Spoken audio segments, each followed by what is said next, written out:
శుక్రవారం రోజున పొరపాటున కూడా డబ్బులు ఎవరికి ఇవ్వకూడదు. కానీ వ్యాపార వ్యవహారాల్లో ఇవ్వాల్సి వస్తే ముందుగా తెల్లటి బౌల్ తీసుకుని దాంట్లో బిర్యానీ ఆకేసి దాని మీద ముందుగా మహాలక్ష్మి ఆవాహయామి అని రాసి పైన ఉప్పు పోయాలి.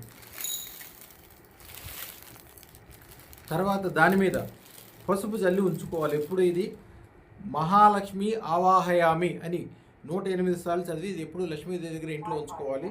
తర్వాత మీరు ఎవరికన్నా డబ్బులు ఇవ్వాల్సి వచ్చినా ఏదైనా కానీ దీంట్లో పెట్టాలి. పెట్టిన తర్వాత దీంట్లోంచి డబ్బులు తీసేటప్పుడు ఓం మహాలక్ష్మి శతసహస్రం దేహి ప్రేచ్ఛ స్వాహ, శతసహస్రం దేహి ప్రేచ్ఛ స్వాహ అనే మంత్రాన్ని 108 సార్లు చదివిస్తే మీరు బయటికి ఖర్చు పెట్టిన డబ్బులు అది 1000 రెట్లు 1,00,00,000 రెట్లై మీ ఇంటికి మళ్ళీ తిరిగి వస్తుంది.